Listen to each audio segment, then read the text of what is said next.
for entertainment purposes because TikTok guidelines. So I came across something the other day when I was doing a lot of research on just history in general, and archives and all that sort. And I seen a lot of people, when I be on my TikTok, they always say everything is rooted in racism. Everything was started from racism. And after coming across this and deep diving more intently, and actually, since I've read so many different religious texts, I realized that's not inherently true at all. Because while racism real, it's just a branch of a huge tree of control, as I show y'all in this photo. Before racism, before slavery, before systems of class and color, there was control. That's the root of it all. People wanted power, power over land, power over bodies, power over minds, and most importantly, power over belief. They didn't just want to rule, they wanted to rule like gods among humans. Let me show you one of the most important and most hidden documents I've ever seen, to me, so far in world history. Dum Diversas, issued in 1452 by Pope Nicholas V.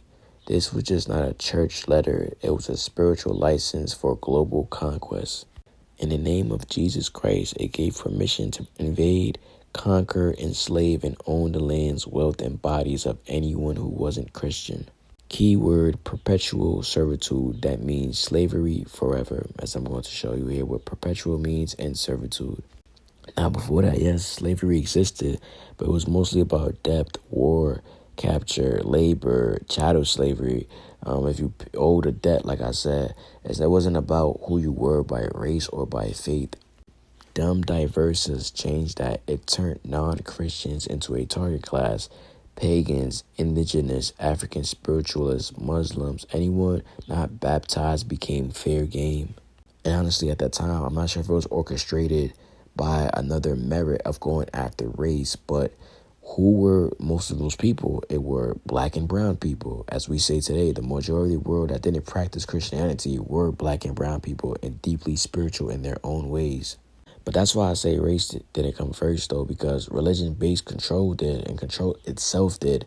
Race was a tool created after to help manage the system, to keep power concentrated, to give reasons to enslave and conquer without guilt. So they labeled us black, white, pagan, heathen, etc., words that didn't even exist before conquest began. So when I get people say everything is rooted in racism, I get it, because that's today's new world order of like maybe the last 100 to 200 years. But in reality, if you look deeper in a lot of the history that we can still find today, it's all rooted in control. And religion was the first global weapon to make it stick. Now, this isn't about hate. It's not about disrespecting anybody's faith. If religion brings you peace and love, honor that. But if it blinds you from the truth, you have to question it, I objectively believe. Because when you understand that race was engineered and religion was weaponized, you begin to see these systems differently. Now, this is part 1. And part 2, I'm going to show you what I've learned from reading the Bible, the Ethiopian Bible, the Quran, the Torah, Hindu texts, etc. and more.